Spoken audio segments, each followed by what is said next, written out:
The Aloha Classic is a Bennett Sports presentation.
Aloha, I'm Corky Carroll, and we're about to take a look at some of the most spectacular wave riding performances I've ever seen. We'll be covering the Aloha Classic World Wave Sailing Championships at Hukipa Beach Park in Maui, Hawaii. David Stanfield will be joining us to call the play-by-play of the competition and to speak with some of the top board sailing professionals in the world. But that's not all. In addition to some of the most awesome waves ever ridden in competition, we'll be joining Pascal Maka in his record-breaking speed run that makes him the fastest sailor alive. We'll visit with expert custom board shaper Ed Angulo. Go to Sneak Holland to learn how Gastra makes precision sails by using computers and a laser. we'll take an in-depth look at World Cup multi-champion Robbie Nash. Discover a windsurfing rig that claims it can fly. And to cap it all off, we're going to have a mind-boggling super session, including the Aloha Classic, Halama, and outrageous O'Neill. Let's check in with David Stanfield at Hukipa Beach Park. David? Once again, it's the island of Maui that is hosting this $28,000 regatta, which has featured 160 of the best top men and women professionals from around the world. We have sailors here from Africa, Italy, France, West Germany, Austria, Great Britain, Australia, New Zealand, Japan, even Tahiti. But it is the kama'aina, as they say, the local, that has the advantage here in the Hawaiian waters. The Aloha Classic draws competitors from all over the world.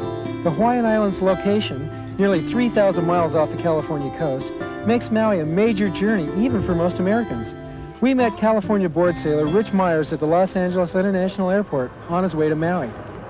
I'm going to compete for my first time in the Masters Division this year, and I'm going to go up against Doug Hunt, who was last year's champion, plus some other really hot guys like Jerry Lopez, Robin Cortez, Craig Masonville, and the whole crew. And I think this year is going to be some pretty interesting conditions. I think we're going to have some big waves. Should be pretty fun. For those who know windsurfing, the mass migration to Maui began back in 1980-81. Since then, over 500 sailors have made the island their permanent home. For many, the pilgrimage to Maui has been from a great distance. For some, the distance has been small. Moving to Maui from the nearby island of Oahu, the Ed Angulo family is rapidly becoming the first family of windsurfing. Sailboards, well, I built the first one in '77. It was something that once we got interested in, I felt that that's what I wanted to do. And actually, when I told Patty that I thought I wanted to get more into sailboards, she was a little hesitant and a little bit freaked out about it because it was a whole new thing. I started liking it, you know, and knowing more about sailboards, and then actually even learning to sailboard. That was fun. Just look at the people that are sailing now, and it's like they didn't develop their sailing with such high-tech equipment. So, you know, when you start on good stuff, you know, it's a lot easier to learn good maneuvers and just learn radical sailing. Just bring your sailing to a pretty much a high, you know. Well, I just want to keep doing it. I don't know. Just try to beat Mark. It'll be good. It'll keep me on my toes. Maui has more wind than Oahu a lot, so I got to sail more and practice more. Yeah, I'd like to be professional if it works out. I feel like we'll support them in whatever avenue they'll take. If it has to do with windsurfing, then that's fine because it relates to our family business. But if they find some other interest along the way, then that's good too. We've put together some of the hottest maneuvers from the early heats of the men's wave sailing competition. Take a look at this action.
Who better to explain the subtleties of the scoring system than all-star windsurfer Rich Myers?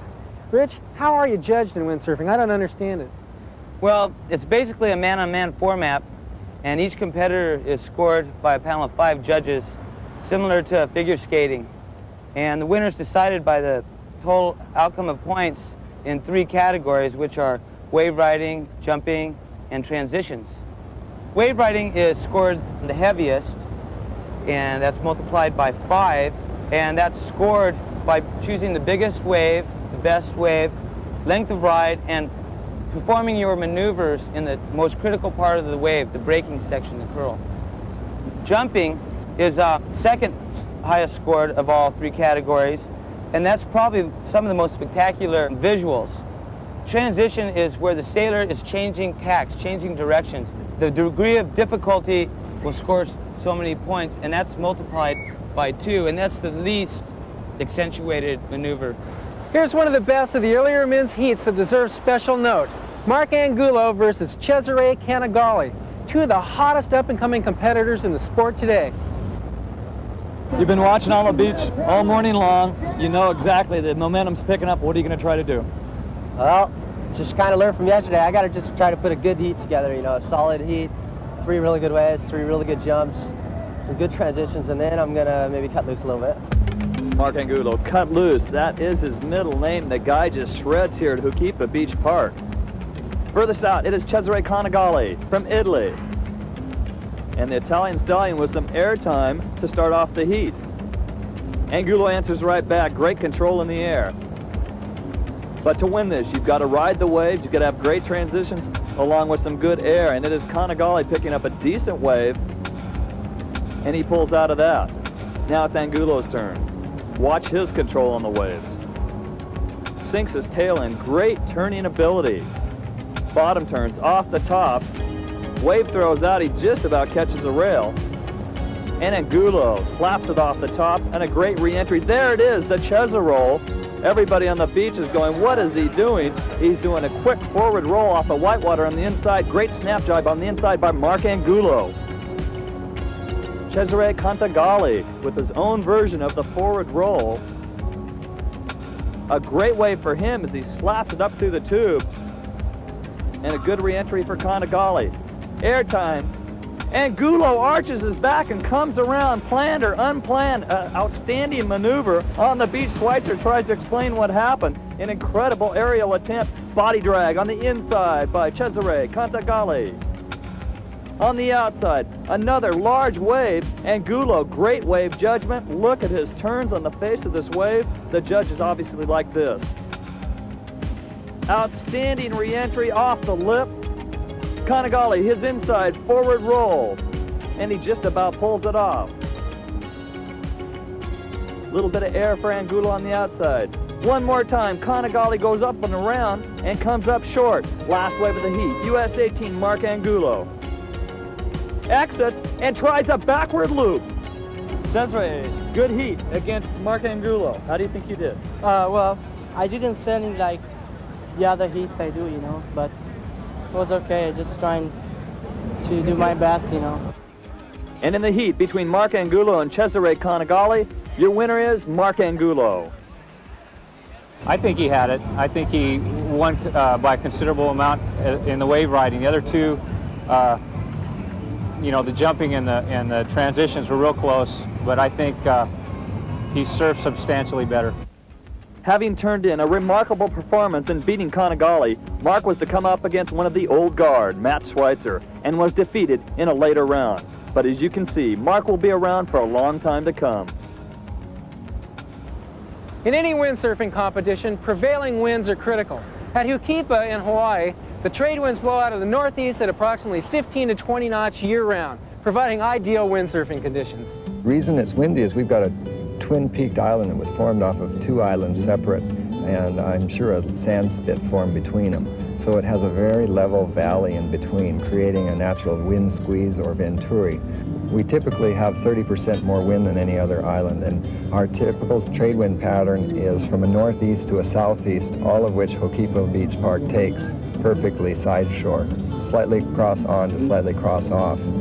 And the configuration of the coastline is such that there's a reef 400 meters outside the beach, so you could have wave riding, a beginner water start lesson, and someone doing speed sailing in the same arena. It's awesome. Now let's take a look at the 4 final preliminary heats. Mr. Hukipa himself, Mike Waltz, versus Dave Kalama, the new aerial wizard of windsurfing. Today, if I can't make it out, I'm just going to work every whitewash or anything I can get. I just got to keep working it and keep working it. Because if I don't get out, I got to get points. Can you loop off the whitewater? You could loop off some of these little swells. I don't know if I'm going to or not. I don't want to spend any time in the water, really. Mike Waltz going against Dave Kalama. In this double elimination format, you've got to be beaten twice to be eliminated. Each sailor here with 1 loss. It is Mike Waltz picking up a wave. And he exits as it takes shape, but it walls up on the inside. Now Kalama, Dave Kalama, the yellow and white sail, number 212. Jump jibe on the inside by Mike Waltz. Mike Waltz, 26 years old, living in Haiku. One of the most popular sailors in the islands, as well as in the world. 5 world titles on the windsurfer class. Gets some speed, he's on a plane, there's his ramp, and a good high-scoring jump from Mike Waltz. David Kalama, 22 years old, been sailing, windsurfing only 2 years, originally from Mammoth Mountain, California. On the outside, a beautiful transition, picks up a wave, Mike Waltz. To the bottom. Off the face of the wave, it takes shape now. And Waltz cranks it around, little body drag, just about loses it, but continues. Kind of a floater jump to the outside for Kalama. Now Waltz's ramp. Waltz with some big air. It is Mike Waltz. Great air time. And the winner is, they call him Mr. Hukipa, Mike Waltz.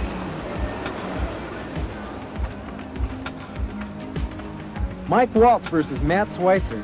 2 of the all-time greats go head-to-head.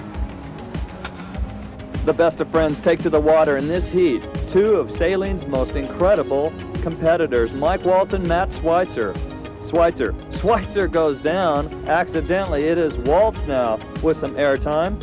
The crowd watches. Matt Schweitzer, the king of pain, inside transition. On the outside, Mr. Hukipa with an aerial tabletop. Schweitzer now, his turn for some air. And a nice floater. Matt Schweitzer. Mike Waltz started sailing 17 years ago, Newport Beach, California. Obviously the seasoned veterans. Great transition on a wave, and Schweitzer goes down. Jump jibe on the inside, Mike Waltz picking up points, great transition. Schweitzer now, snap jibes around. And Schweitzer picks up some speed. As we close out this heat, Waltz with some air. Schweitzer answers right back. Waltz with a great wave on the outside. And it is Mike Waltz with an outstanding wave. Good wave selection, continues down the line. Schweitzer comes ashore, obviously a little disappointed. And the winner is the incredible 26-year-old Mike Waltz. I don't know, he had to do 8 heats in a row, so I'm sure he was real tired. Did you watch him at all, and you pace yourself at all? Not really, I just tried to pretend like it was just a normal day at Hokipa. And 2 World Cup stars, Pete Cabrina versus Robbie Nash. So far, both are undefeated. From the bluff, we can see the sets coming. From the water, you guys can't see out that far. You never see the horizon, ever. And when you pop over one wave, and then all of a sudden, you see the monsters. Yeah. How big? Exactly. I'd say today it's probably about, some of the faces are probably 20 plus. There's a lot of water moving out there, and you've got to be going pretty fast just to get around. So once I have my slalom board, can't really perform on the waves. Makes it a little bit better for jumping. I'm happy in that area of it. Yeah. We'll see what happens. Now 2 undefeated sailors visiting from the island of Oahu, both from Kailua. It is Robbie Nash, the explosive multi-world champion, going against his friend and fellow competitor Pete Cabrina. This is Cabrina US 1111 on the Mistral sail. And there is Robbie Nash on the pink sail. Look at this monster wave as the surf now has switched from the northwest to the west, and this huge swell is coming in, and they're actually riding the lefts into the bay over near Pavilions. It's survival sailing here in the Aloha Classic. Nash with a great chop hop on the inside. Cabrina with a loop attempt, helicopters around but does not make it. Any way you can, score points. Nash on the inside, transition. Backwinded. Robbie Nash, 23 years old from Kailua, backwinded. Can he pull it off? And he does, no problem. Outstanding transition on the inside. Now it is Pete Cabrina, the 25-year-old. Nash with a great tabletop off 1 foot of whitewater and inside, scoring some good points. It's Cabrina making his transition on the inside, picking up a reform wave. Way to the outside, Robbie Nash. Look at this monster wave as it takes shape, and he's actually sailing somewhat upwind towards the center of the bay, towards pavilions, and keeping his speed up. An unusual northwest swell with strong west in it as it's closing out all the way across from the lane to pavilions. And Robbie Nash looking very strong in this heat. Both sailors undefeated.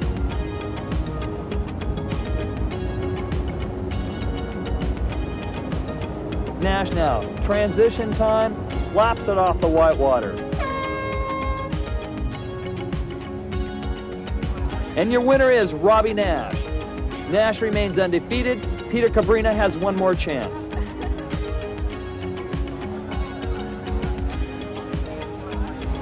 Pete Cabrina versus Mike Waltz. It's kind of small today, you know. No. Tell you the truth, I'm scared. It's scary out there. Both in the survival mode. One loss here, they're out. They're eliminated from competition. Pete Cabrina with some air. To the outside, it is Mike Waltz. Cabrina right behind him. Another tabletop.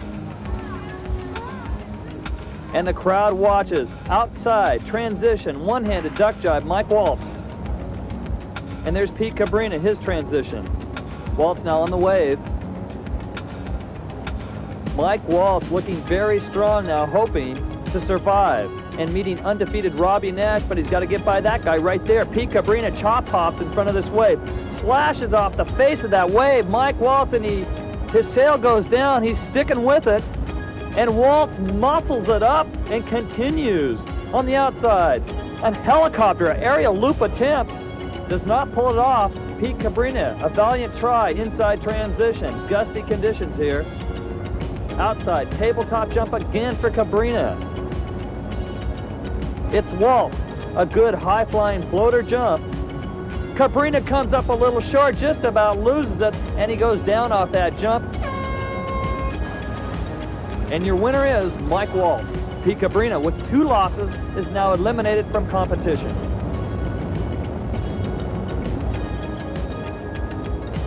There's a lot of different ideas and a lot of different designs that go into the modern sailboard. Some are production made, like this one right here, and some are custom made. Ed Angulo is a master board shaper. His son Mark tells us just what goes into the modern Angulo custom sailboard. The process consists of picking out a polyurethane foam blank, which has a stringer down the middle, which is made of wood to add stiffness and strength to the blank. The blank is taken back to the shaping room, where my father has templates which show different rail designs and tail designs for different lengths of boards. He then traces the outline of the board on the blank and cuts it out. After that, he takes a planer, roughs out the bottom of the board, which during that process he'll put in the starting of the V and the rocker in the tail of the board and the nose scoop. The V is area going this way and the rocker is the curve going that way. And then he puts some scoop up in the nose area. The next stage is finish shaping. They smooth out all the areas, make sure everything's flat, everything's perfect. This is where they put the finishing touches on the rails and the tail and the nose, and then it's done. Then they take it to the glass shop where they put fiberglass and resin on it, which is called laying up the board. Then they put a layer of resin on the board called a hot coat, which has wax in it, which seals up the pores of the resin so it can fully cure and won't gum up when it's being sanded. They take it down to the sanding room, they sand it, then holes are routed out for the boxes and the stringers and the plugs, the foot strap plugs and the deck box. And they tape it off for the texture. They put a very thin layer of resin over the whole deck Then they sprinkle sugar on it. And that's it. The very first wave sailing contest was held here at Huhukipa Beach Park on the North Shore of Maui back in 1981. The finalists were Robbie Nash and Mike Waltz. Sure enough, in this World Wave Sailing Championship this year, the same finalists go head-to-head. Mike Waltz now meets Robbie Nash for the Aloha Classic Wave Riding Championship. The only person to defeat Mike Waltz thus far in competition, Robbie Nash. There goes Nash, sailing undefeated. Picking up the first wave, it is Mike Waltz. Waltz, a beautiful bottom turn from the water, off the top. Continues down the line. Here comes Nash. Nash looking for a ramp. Waltz on the wave. Beautiful bottom turn. Just about spears Robbie Nash. Waltz did not see Nash. Nash goes for the good ramp and just about gets axed by Mike Waltz. On the outside, Nash with a good tabletop jump. The inside, jump jibe transition, and Waltz pulls it off.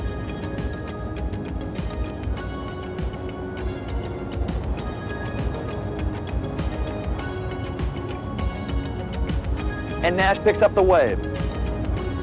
Beautiful bottom turn down the line. The wave closes out, not scoring many points there.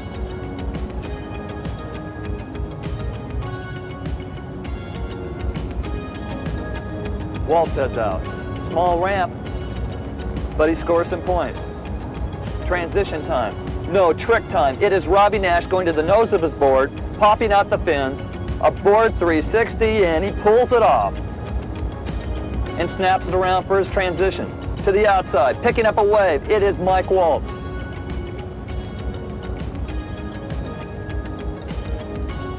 Right on the shoulder of the wave, hopefully it'll take shape, trying to score points any way he can. A little section again, and Waltz works it. To the outside, it is Nash. Rocket air, a major jump for Robbie Nash on the outside. The inside. A little aerial re-entry. His transition, dangerously close to the rocks. He maintains his balance, and he survives. To the outside, it is Nash. Outstanding aerial floater re-entry off the top of that wave. Waltz with a good jump to the outside. Now Robbie Nash picks up a wave. It takes shape, it's a wall, and he exits stage left, and whoa, goes into a forward roll. Mike Waltz picks up a wave already broken, not much points there. Robbie Nash to the outside, a forward roll attempt, and that is the end of the heat. Mike Waltz and Robbie Nash come ashore, still wide-eyed over that near collision earlier in the heat. The battle, right off the bat, you guys just exchanged. You guys came so close. We hit. We hit. You hit? Yeah, we hit. My mast hit his board or his mast or something. Did you exchange any words afterwards? Yeah, I told him I was sorry. And I said, unreal. And your new Aloha Classic World Wave Sailing Champion, Robbie Nash.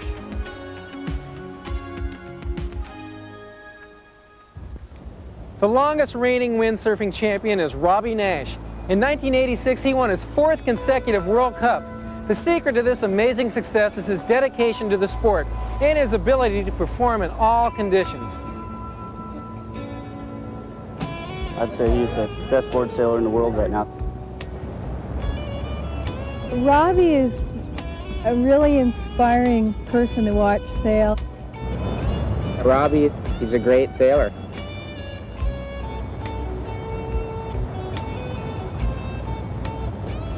Robbie is an exceptional sportsman. I was in the right place at the right time, knowing the right people, living in the right place. And I started windsurfing, back when most people had never heard of it. I've been doing it since I was 9 years old, and I've contributed some to the sport and helped him out, and in turn he's helped me out. Right now he's definitely one of the hot guys to look at. Doing it long enough and got into the right niche of windsurfing, which is, World Cup and world traveling, so that I've had the experience and the opportunity to sail in all these different conditions, where most of these guys, say the Hawaiian sailors, only sail Hokipa. I could have taken a different direction. I could have picked up different sponsors that would have wanted me to stay in Hawaii and do wave riding, for example, instead of going to Europe and doing that whole thing. Yeah. But I chose ones that grew, became really big on the world scene.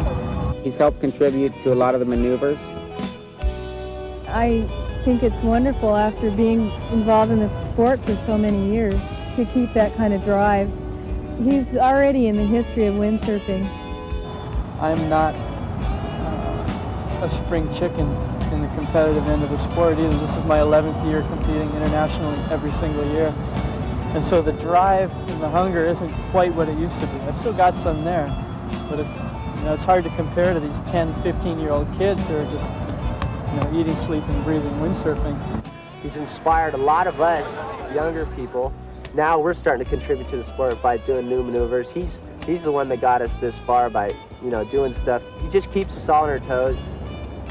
At this point, my plan is to continue racing, continue sailing, although I'm getting much more involved in the business aspects. And as long as I can continue to juggle and walk the tightrope for a while, I'm going to do it. But it's hard to say when I'm going to start sliding out of the competitive side. It could be next year, or it could be 5 years. If you thought I was going to let you get through this show without seeing any Hawaiian board surfing, think again. Because during a lull in the action, we caught this footage at fabled Honolulu Bay.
The women in the sport of windsurfing are major competitors, as you can see from this selection of action from the earlier women's heats.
Here at Hukipa, the waves, seem to be like really awesome. What makes it better here than anywhere else?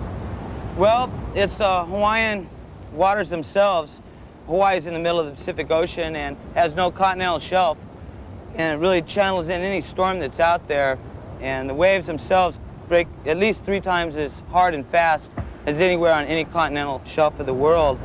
We have a consistent, strong trade wind that blows directly sideshore of the waves that make it ideal for windsurfing conditions and waves. And now it's time for the women's pre-finals. with Kelbiano, Debbie Brown, and Lorraine Daly all repeating from last year's final heats.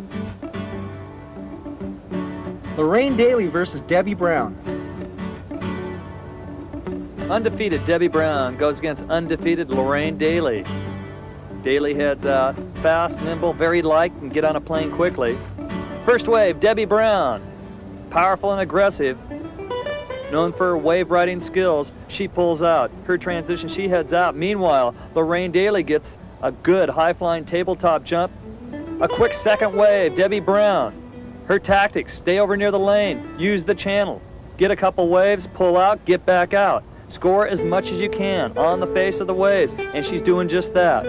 On the inside, in front of a wave that's closed out, great couple of S-turns, Lorraine Daly. On her third wave, Debbie Brown continues to shred. Conditions here are ideal for a women's championship. And she continues down over to the channel and picks up some high points. Her transition, she's back out. Over to the impact zone, getting a tabletop jump again, her second one, Lorraine Daly. As David Daly, her coach and husband, watches and encourages her. Little jump by Debbie Brown. Meanwhile, Lorraine Daly now picks up a good wave. A re-entry as it closes out. Debbie Brown now, her fourth wave. Debbie very quick, inside transition, Lorraine Daly. A 360 carving attempt, does not pull it off, gets back when and she's down in the water. Debbie Brown, yet on another wave, off the top, great move. Debbie Brown. The winner is Debbie Brown, the seasoned veteran.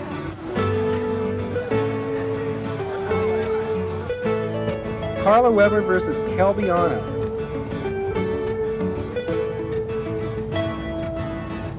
Carla Weber going against Kelbiano.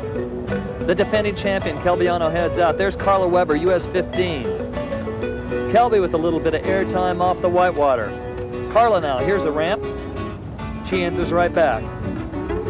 To the outside. A great floating long jump, Kelbiano. Transition, picking up a wave. Carla Weber, nice transition, beautiful wave judgment.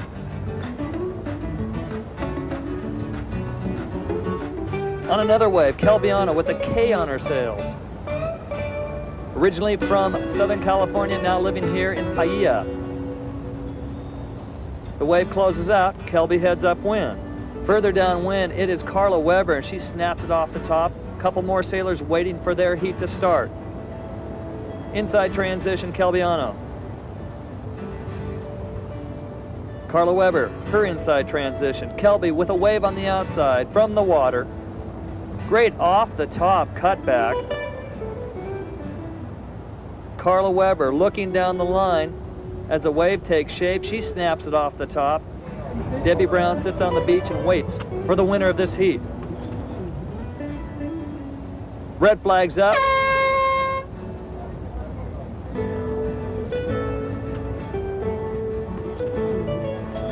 Kelbiano, one of the top female board sailors, very adept in the waves, wins this heat.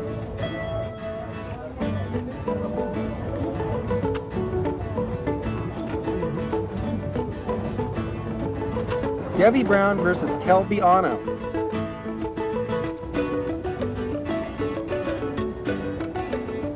A great matchup. Debbie Brown going against Kelbiano now.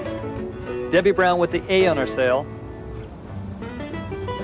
And there's Kelbiano with the K on her sail. On the outside, picking up the first wave, Debbie Brown. Very smooth, long lines, great carving ability, and she pulls out of that. Now Kelbiano. A little snappier. Everybody watches from the shoreline. Here's Debbie Brown, a ramp. Great upside down jump, twisted into the wind, and hangs on and continues. Inside transition. One-handed transition, and Kelbiano pulls it off in the chop on the inside, to the outside. Debbie with some nice carves, very smooth, very confident, and powerful. One more wave for Debbie Brown. Now Kelbiano, the wave closes out on her. A little jump to the outside, scoring points any way she can. Debbie Brown, inside transition, Calbiano.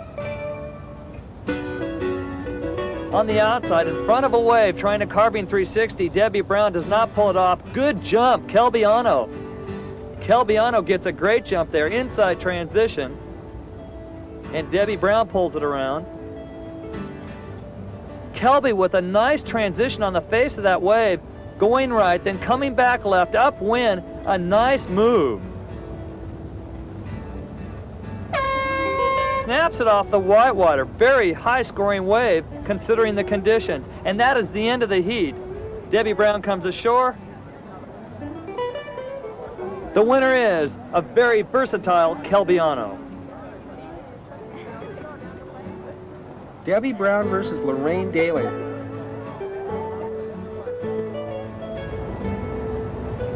It is now Debbie Brown versus Lorraine Daly in extreme conditions. A huge swell is now pounding Maui. The north shore of Maui is being rocked by a massive northwest swell. The girls are going to stay to the inside. Debbie Brown and Lorraine Daly. Lorraine on the inside being scored on this minute wave. The judges are watching every move. The girls are not going to go to the outside, way too dangerous. Debbie Brown, that is her outside transition. Look at the surf coming in over at the lanes. Both girls inside transition. Extreme conditions to the outside, they're going to stay to the inside. Try to pull off anything they can. There's a jump, Lorraine Daly. Whoops, submarines report and goes down. Meanwhile, on the beach, Calbiano waits for the winner of this heat. There's Debbie Brown, a little more aggressive. Snaps it around. Light air conditions on the inside make it even more difficult. That inside transition is scoring points. Here's Debbie Brown. Debbie with a high-scoring maneuver. She exits out that wave. When you're riding the waves inside that are already broke, you don't want to go out too far, so you're constantly jibing, riding, you know, jumping, just constantly going in a 10-minute period. We're both exhausted. And the winner is a very strong and confident Debbie Brown. Sail design is becoming increasingly more sophisticated. We went to Holland to find out just how Gastra's new computer-assisted laser cutting process works.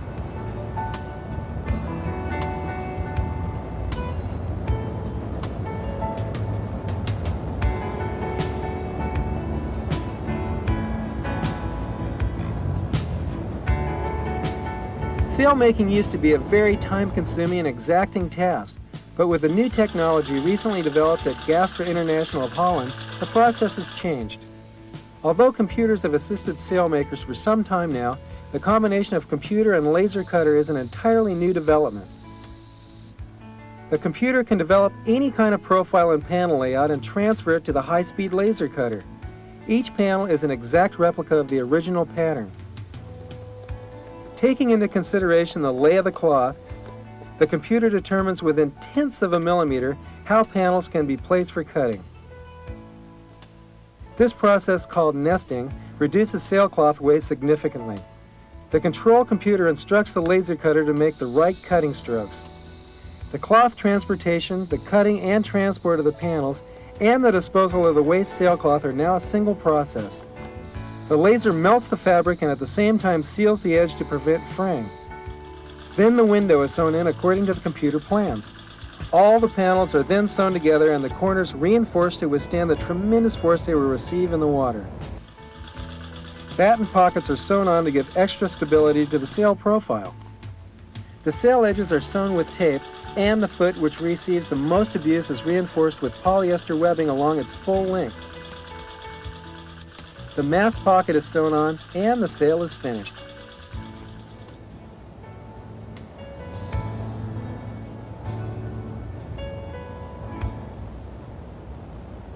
In a replay of last year's final, Debbie Brown versus Calbiano.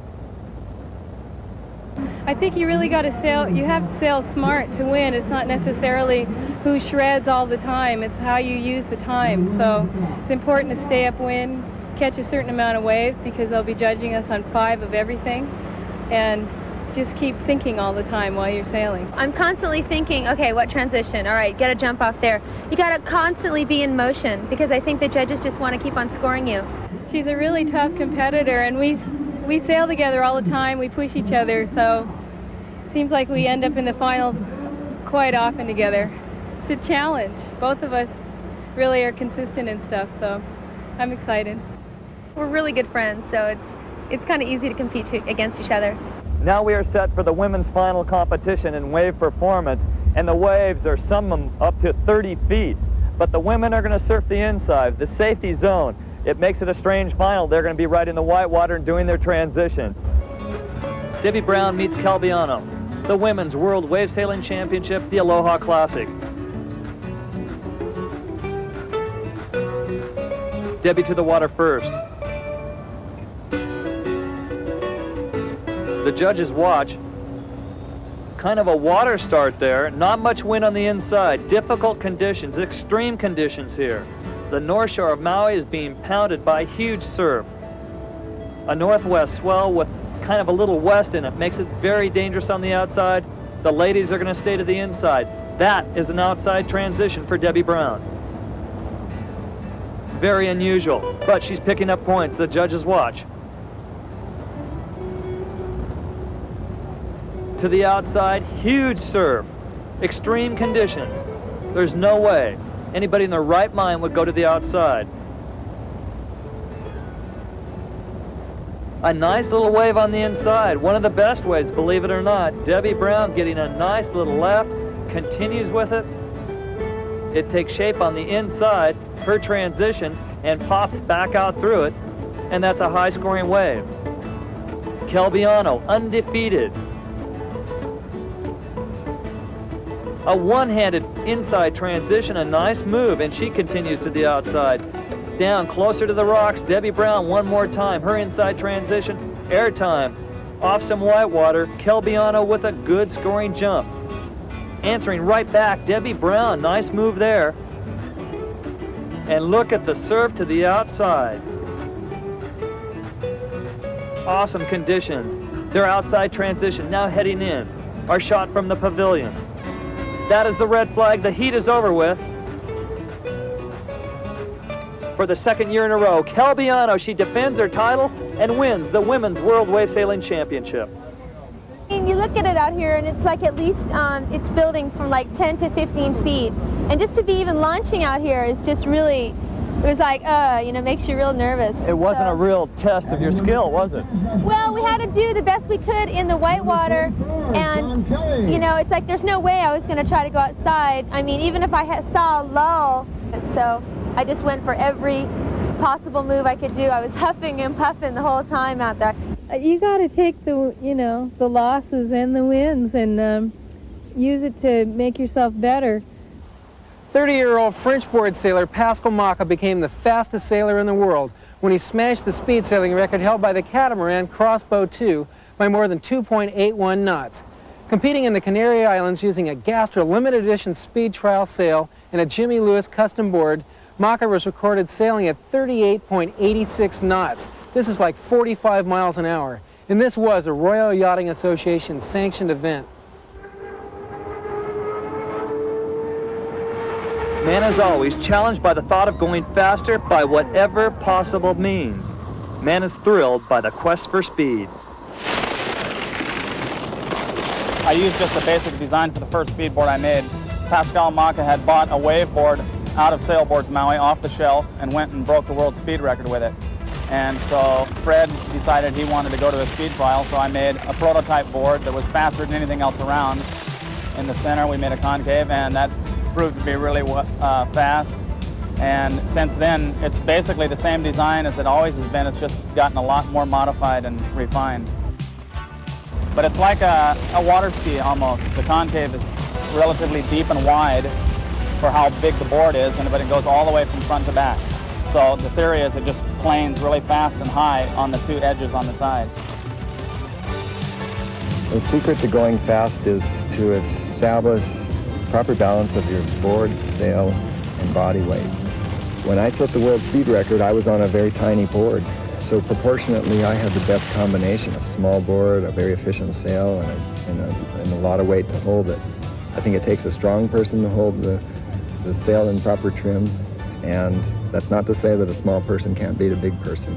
Everybody can win a speed trials if they hit the right balance. Crossbow is a catamaran that's been going to speed trials since, God, who knows how long, since the very beginning of Weymouth, when Weymouth first started, I think in '72, and they were the fastest boat. They've always won every time, and they set an out-and-out world speed record of any sailing craft at 36.02 knots in 1980. They have a long water line and 1,700 square feet of sail. We're sitting on approximately 80 to 60 square feet of sail. Its hull configuration is made up of two 60-foot hulls, one staggered about 10 feet beyond the other one, the lower hull, with two rigs, one staggered forward a few feet of the other one, so it can obtain more wind power off of two separate rigs on each hull. That's the goal of any sailing craft, and as well as windsurfers, to beat crossbow, 36 knots. And ever since I've been making speed boards, I've been trying to design the perfect board that will work in a perfect condition. And finally, we had perfect conditions in Puerto Ventura, and 3 people, as well as myself, beat crossbow, all of my boards. Pascal Maca did 38.86 knots, which is about 45 miles an hour, through a 500-meter course.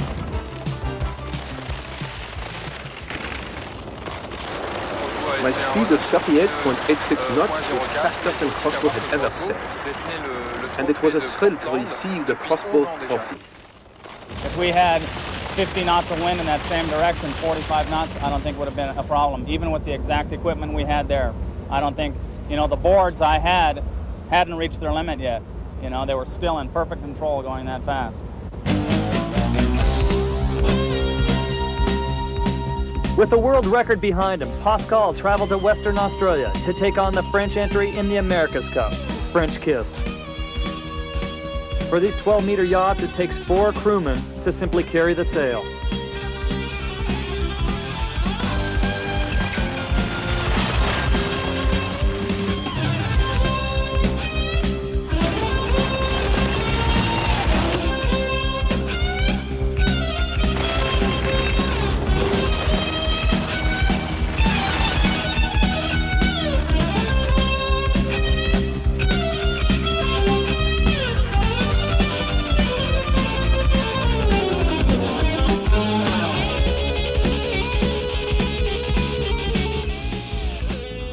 Pascal admits to being a little bit crazy, but we wouldn't advise anyone to pilot their board like this. De vitesse, la première envie qui me vient, c'est de naviguer, de ne plus jamais m'arrêter, de continuer sur des milles, sur des milles. When I'm on the open ocean, I want to sail on and never have to stop. Que je ressens chaque fois que je navigue sur l'océan. I have sailed across the English Channel and back many times. To be out at sea is like being separate from the world, an indescribable feeling. Here's the early action from the Masters heats.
The Masters knew they were in for something special when the United Press issued this warning. Today it is the Masters and the expression session, and right here off the UPI wire, Hawaii Weather Advisory, high surf. A high surf advisory remains in effect for the north shores and west shores of all islands. Surf heights, they forecast up to 30 feet. They suggest that all beach activities be postponed. This is outrageous today. It's really big. Probably about the biggest I've ever seen here. Our mast is about 16 feet high, so some of those waves would be a mast and a half, 2 masts high once you drop down in front of the face of it. I think they're colossal. It's kind of scary, I admit it. It's scary. Definitely gets your adrenaline going a little bit. It's pretty exciting, huh? Woo! Pretty radical. We will be judging transitions and jumps on the inside. That means you can score staying on the inside, but of course, if you do get to the outside, if you ride those waves on the outside, Mondo points, okay? Mondo points. Rich Myers versus the reigning Masters champion, Doug Hunt. Now for an early heat in the Masters competition. Two great sailors, Rich Myers going against Doug Hunt. And there's Doug Hunt, US 13, originally from Florida, now living in Paia. And Rich Myers from Santa Monica, California. Airtime for Doug Hunt, not enough momentum. He goes around and does not complete his loop attempt. Getting a great wave, carving it up. Great slalom turns, S-turns on the face of this wave. Rich Myers. A very high-scoring wave. The judges love it. Myers is really cutting it up out there. The Californian looking at home here on Maui. Spectators watch as Doug Hunt, the defending champion, has speed on the face of this wave, cuts through the lip of the wave, but does not stay with it. And that's the end of the heat.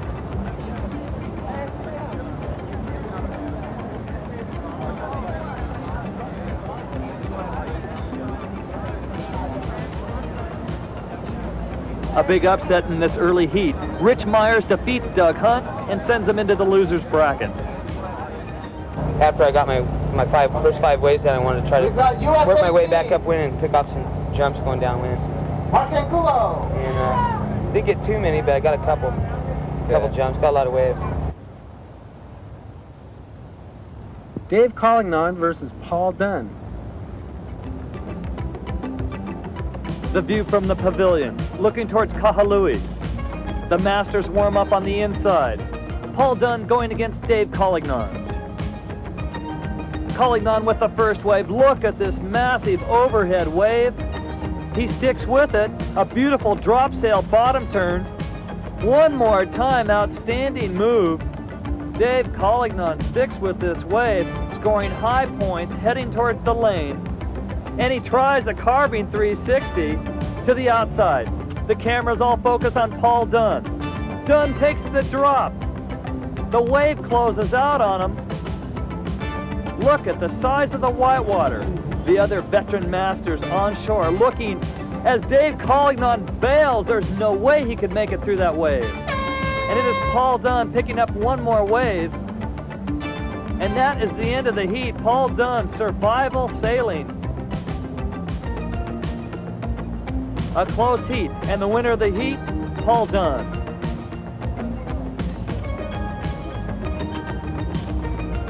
Craig Masonville versus Paul Dunn. Craig Masonville versus Paul Dunn. Paul Dunn with airtime. Paul Dunn cannot control that big air, and he loses it and goes down, but not before he scores some points. To the outside, Craig Masonville way out there looking for a wave. It's done now. Quick water start. He's up on a wave, catching it at middles and heading toward the pavilion on this big left. Does not want to get caught by the whitewater.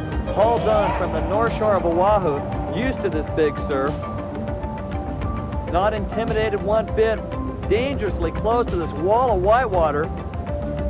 In fact, he makes a transition move, tries to slap his board up on top of the wave, and a little re-entry off that wall of whitewater does not do it. The sail goes down, and he eventually goes down to the outside. It is Craig Masonville on a monster wave. Craig Masonville standing 6'2", body slams on the face of that thing. Look at the speed he's carrying. Beautiful drop sail bottom turn. He exits out of that one. Now Paul Dunn. Dunn picks up a wave over at middles.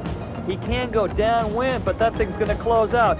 He hangs tough and goes high, a high line, all the way towards the pavilion. A beautiful left for Paul Dunn. Dunn scoring some big points as he heads upwind, and the wave finally closes out for Dunn. One more wave from Michigan, West Branch, Michigan, now living in Paia. High-Tech's Craig Masonville, he gets out of that one. Looking to the outside, more big waves rolling in. It is Paul Dunn. Look at the ramp. Big air. The final wave, Craig Masonville. Masonville looking very strong and confident. The wave closes out. He speeds towards the beach.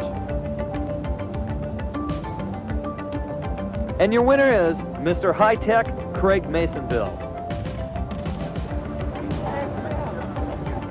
Craig Masonville versus Doug Hunt. 20, even up to 30-foot waves today on the North Shore, all of Hawaiian Islands. So,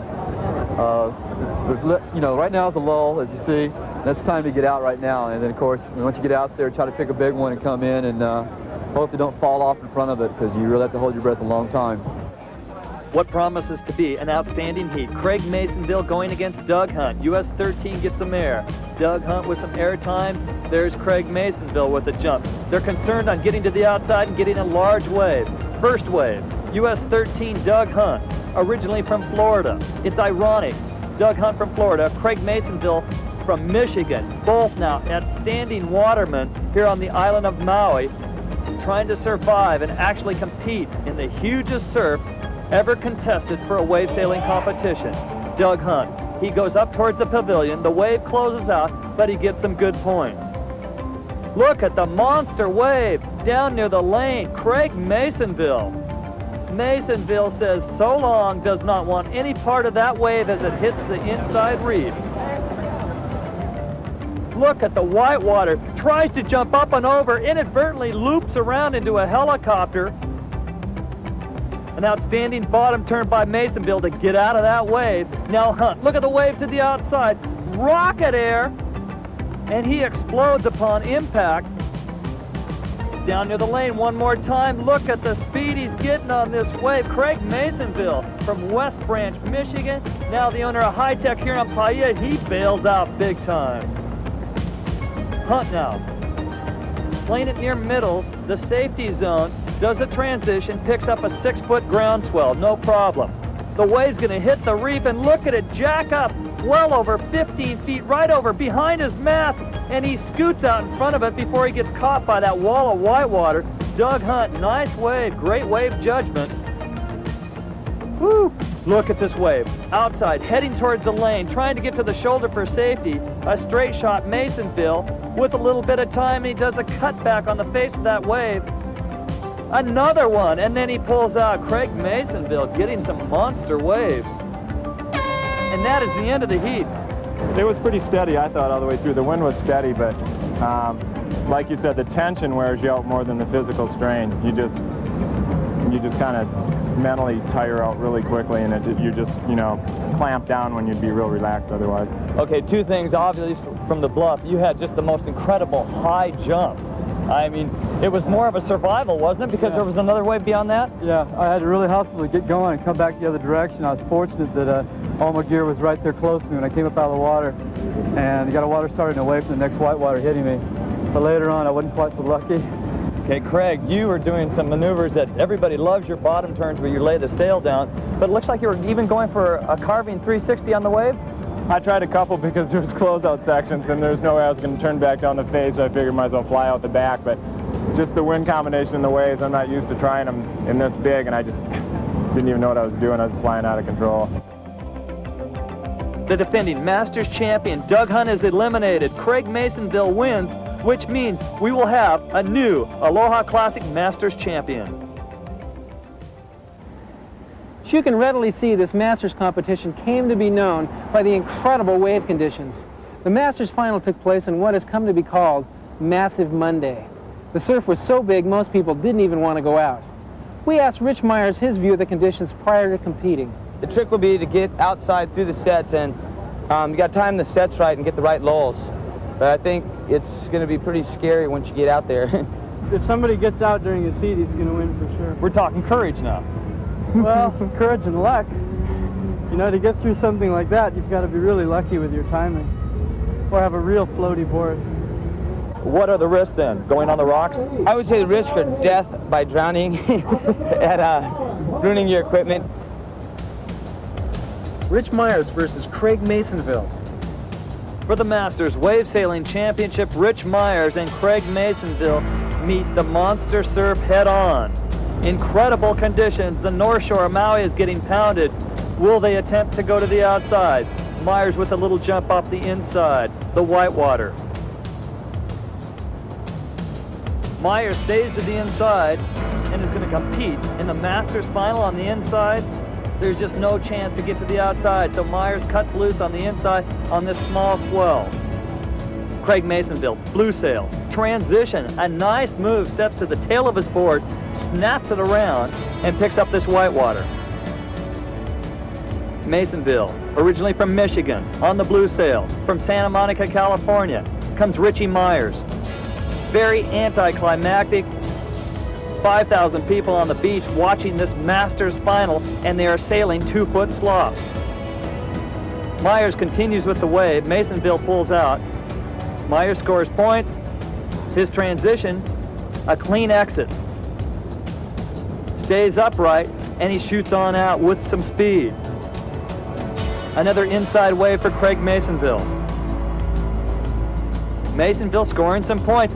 To the outside, Richie Myers has made it. He's found an opening, a lull in the waves. Rich Myers, 31 years old, an actor, a model, from Santa Monica, California, is way to the outside, while Masonville goes down on the inside and can only hope to get restarted. Look at the waves to the outside. Rich Myers is out there. He does his transition. The largest wave of the set. This is a 10-foot groundswell.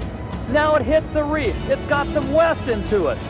It starts to close out. He shoots straight for the bottom and tries to get away from this wall of whitewater. Richie Myers gets eaten. Richie Myers gets axed by this 20-foot wall of water, loses his rig, and he is being tossed around underneath that water. Hopefully he's okay. Everybody on the beach is watching. The lifeguards are helpless. There's no way they can survive that. Myers now takes a deep breath, goes down deep as he can. He is getting worked. It is incredible. Myers makes it to the outside and just gets worked by the largest set wave. He has lost his rig. It is to the inside. He is waving for help. No one right now that can help him. Myers now trying to get some air in his lungs. He has just been totally torn apart, thrown around, and beat up by this surf. His rig looks like it's still intact. It is on the inside. He waves. He has now made it to the inside. He's totally out of breath, but he's waving for a caddy. Trying to get started and getting worked is Craig Masonville on the blue sail. He stays with his rig and gets thrown over the falls. He stays with it though. Here comes Doug Hunt, last year's defending Masters champion, third place this year, eliminated from competition. He is the caddy. He caddies for Rich Myers, brings out a whole new rig. Rich is totally exhausted. And Hunt swims off to try to recover Richie Myers' rig further upwind. And Myers can barely get on the board. He is totally exhausted. Meanwhile, Craig Masonville tries to score some points. Rich looks around, and here comes Doug Hunt, a great caddy, all sorts of strength. Quickly swims upwind, gets Richie's rig. It's still intact. Just a couple of seconds left in this heat. Rich Myers tries a quick water start. He is up. But that is it. This is the end of the heat. Red flag's up, and Rich Myers and Craig Masonville end the most dramatic heat in Masters competition history. Myers comes ashore, thankful that he's alive. I'd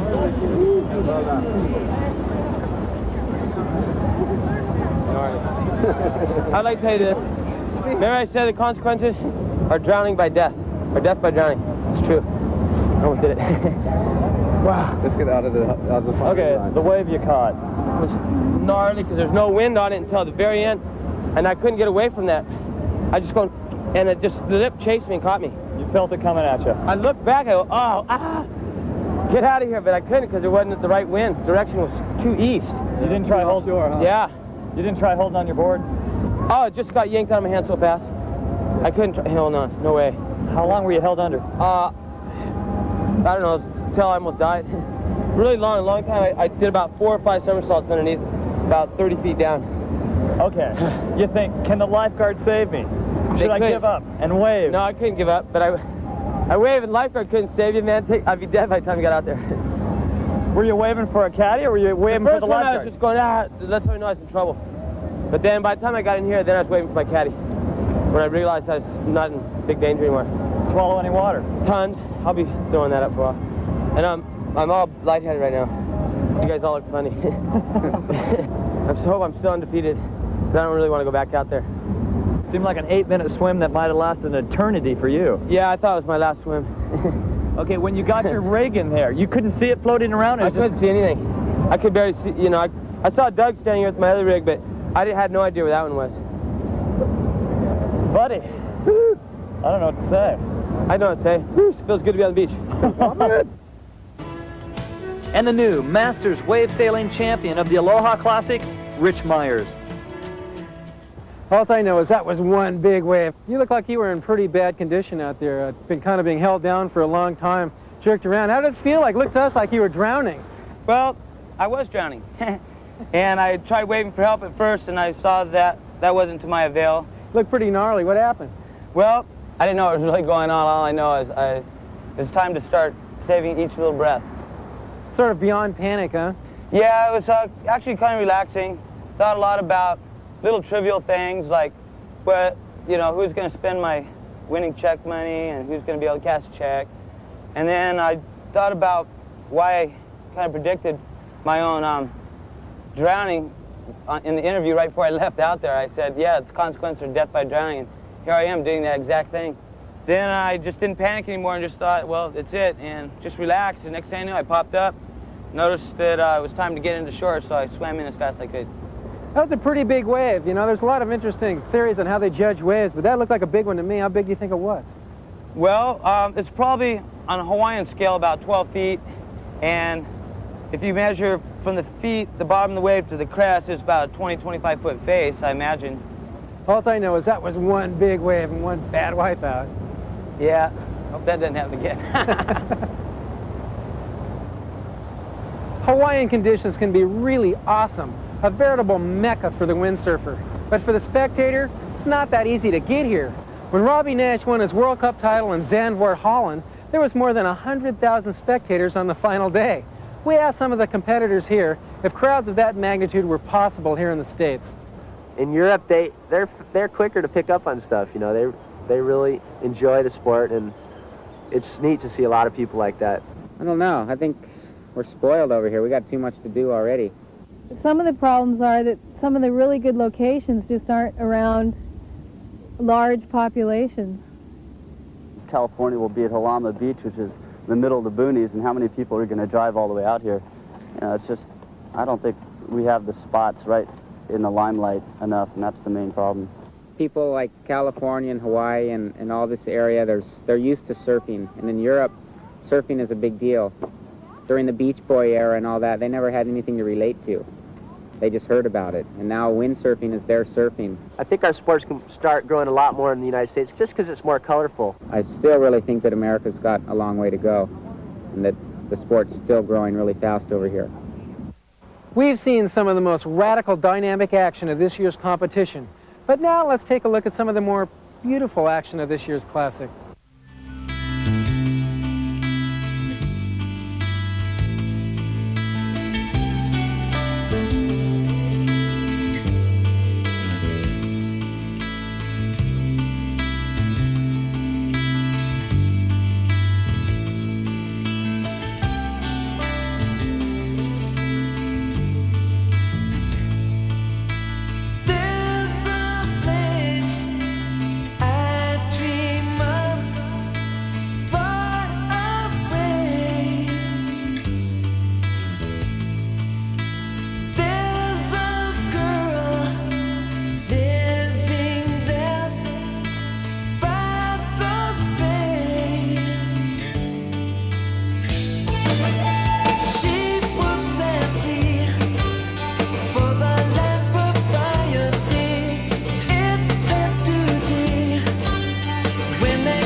There seem to be continuing technological advances in windsurfing apparatus.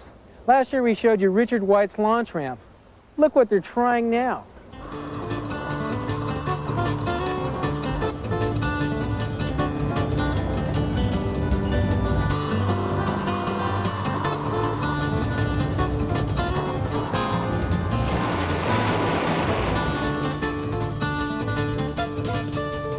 We have a new sport we're offering, and anyone who is interested in learning how to fly will be interested in the wind weapon. The concept came together by a guy named Tom Magruder and Robert Crowell. Robert Crowell was a hang glider, and Tom Magruder was a sailboarder. And they had taught each other how to do their sport. And they felt like it would be neat to combine the two sports of hang gliding and sailboarding. And what they came up with was a wind weapon. The way it works is if you want to sail, you're sailing like this.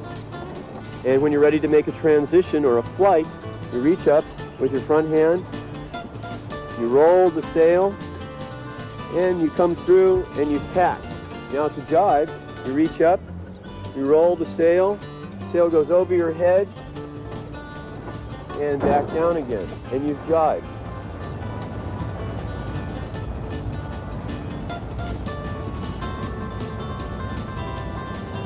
The wind weapon offers tri-axis control, which is found in aerodynamics.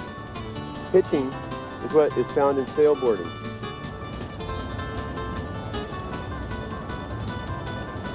The wind weapon offers roll also and yaw.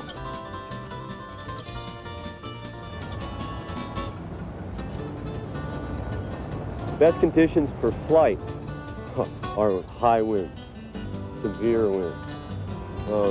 The highest flights I've seen are Tom Magruder about 40 feet, and that was in 50-mile-an-hour winds.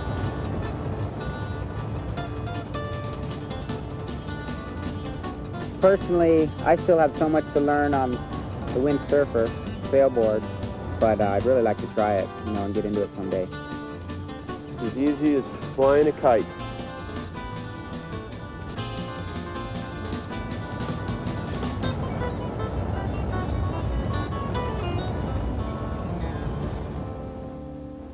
Obviously, the wind weapon is in the early stages of its development.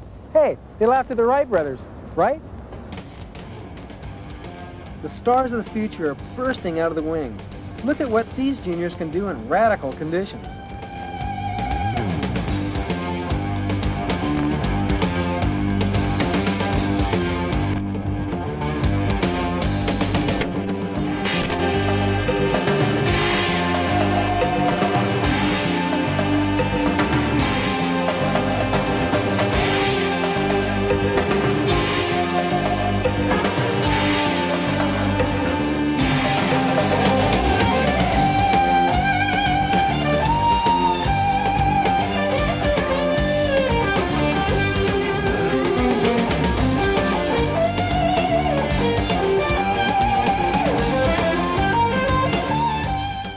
The judging of this kind of event is a difficult task. As in many sports today, the rules are constantly changing to try to improve the competition.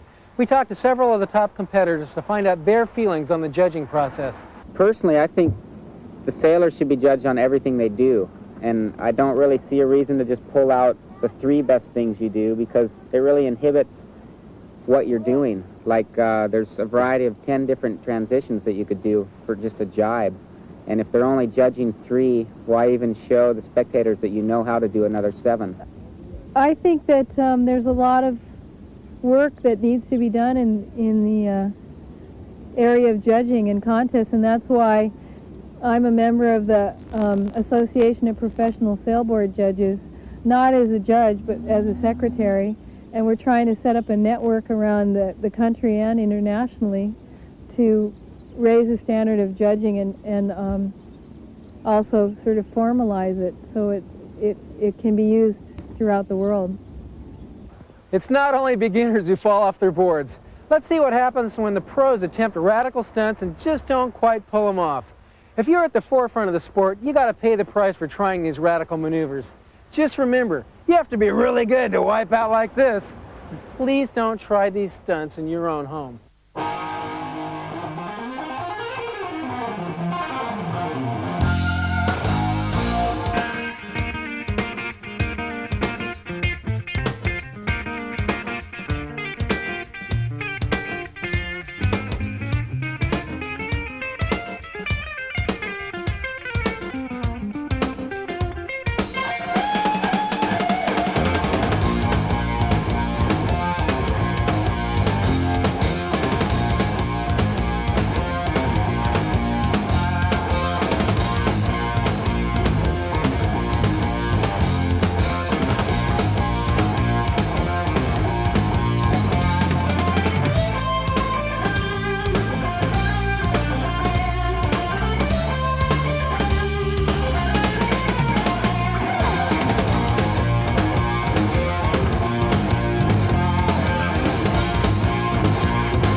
Well, about now, you're bound to be asking yourself, how did those guys come up with all those radical and unique camera angles? Well, watch this. Alan, we've got a POV set up, a point of view set up. It's on your mast. That's a pretty heavy unit. Have you ever sailed with one of those before? No, I haven't. Never. Okay, it is on your port tack, right? So basically we're going to see waves? Wave riding, yeah. What are you going to try to do for us? Well, I'll just try and move around and get lots of speed. Maybe do a couple roller coasters up and down the wave. Try my best.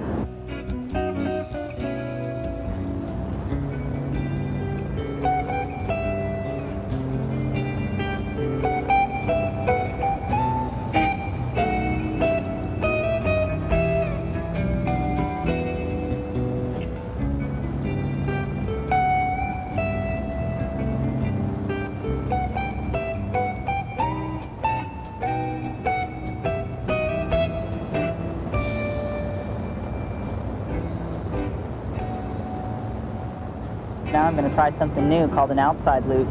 What are we going to look for? Well, it's kind of a tuck. Just like you go off a diving board and bend your head under as you reach down to your knees. It's the same way in a sailboard. You're pulling the boom up behind you and throwing yourself over to initiate it. Once you initiate it, the wind catches you and takes you the rest of the way. Any hazards? Not yet.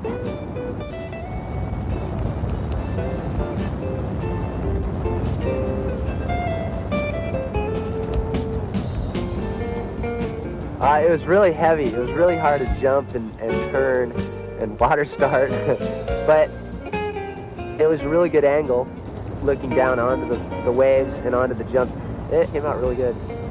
I got a couple in 10, 15 feet up there. I mean, that was really hard with that big camera. I learned that the less you try, I guess the more natural you wave ride, because I didn't really push that wave riding, but it looked really neat. You know, it looked smooth. It looked nice and carving. A lot of times I kind of get into these moods where I'm just hacking and, you know, and you kind of got to relax. And I always got to remember to relax and get back into just the carving mode.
We've got some of the hottest action yet to come when all the top windsurfers pull out the stops and perform mind-boggling radical action maneuvers. It's going to be unbelievable in our super session featuring the best stunts from Halama, the Aloha Classic, and the O'Neill Super Sessions. It's going to be hot.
Okay, David, let's take a look at the final results. The Aloha Classic World Wave Sailing Championships. The results. In the men's division, first, Robbie Nash. Second, Mike Waltz. Third, Pete Cabrina. Fourth, Matt Schweitzer. In the women's competition, first, Kelbiano. Second, Debbie Brown. Third, Lorraine Daly. Fourth, Angela Cochran. In the masters division, first place, Rich Myers. Second, Craig Masonville. Third, Doug Hunt. Fourth, Paul Dunn. In the juniors division, first place, Rush Randall. Second, Sasha Mae. Equal third, John Kelly and Paul Bryan.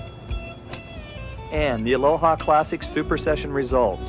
Coming in first, Carl Hill. Second, Dave Kalama.